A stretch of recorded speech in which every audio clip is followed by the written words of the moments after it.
అందరికీ హాయ్ అండి. ఇప్పుడే ఒక వీడియో చూశాను. ఆ వీడియో చూసే ముందు మన ఛానల్‌ని ఒక్కసారి లైక్ అండ్ సబ్స్క్రైబ్ చేసుకోండి. నాకు జరా సపోర్ట్‌గా ఉంటది. సరే మ్యాటర్‌లోకి వద్దాం.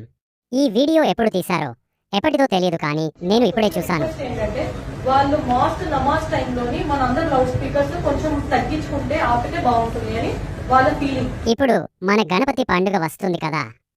నిమజ్జనం అప్పుడు బ్యాన్ కానివ్వండి, డీజే సౌండ్స్ కానివ్వండి, అలా తీసుకెళ్తాము. అయితే ఈ మేడం చెప్పేది ఏంటంటే వాళ్ళకి ఇబ్బంది అవుతుంది మీ సౌండ్ వల్ల.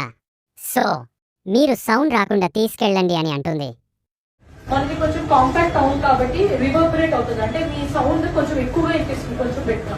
సో అట్లాంటప్పుడు వాళ్ళకి కొంచెం ఇబ్బంది అవుతుందని వాళ్ళు ఫీల్ అవుతున్నారు. సో అది మనందరం కూడా కోఆపరేట్ చేసి let us do it. And that will be the third day, immersion day. And also mask దగ్గరికి వచ్చేటప్పుడు ఆ రోజు ఒక 100 మీటర్స్ ముందు, 100 మీటర్స్ ఆఫ్టర్ దట్ వరకు not allowed to play loud speaker. మీరు కామ్ గా నడుచుకొని వెళ్ళిపోయిన తర్వాత మాస్క్ నుంచి ఒక 100 మీటర్స్ అయిపోయిన తర్వాత మీరు మళ్ళీ స్టార్ట్ చేసుకోవచ్చు. ఓహో, ఇదా సంగతి. మసీద్ వచ్చినప్పుడు సౌండ్ బంద్ చేసి మసీద్ దాటాక మళ్ళీ సౌండ్ పెట్టుకోవాలి, అంతేనా మేడం?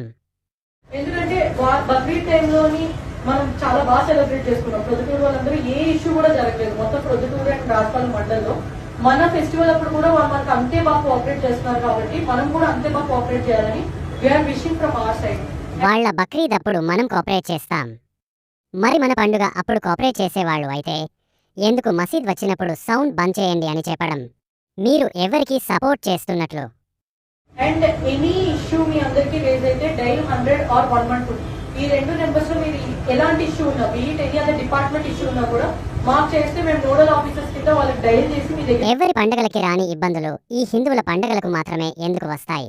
అసలు ఈ మ్యాటర్ని తీసుకువచ్చింది ఎవరు? ఎవరు కారణం? హిందూ వ్యతిరేకులు కారణమా? మైనారిటీలు కారణమా? రాజకీయ కుట్రనా? మీరు ఏమనుకుంటున్నారో కామెంట్ చేయండి.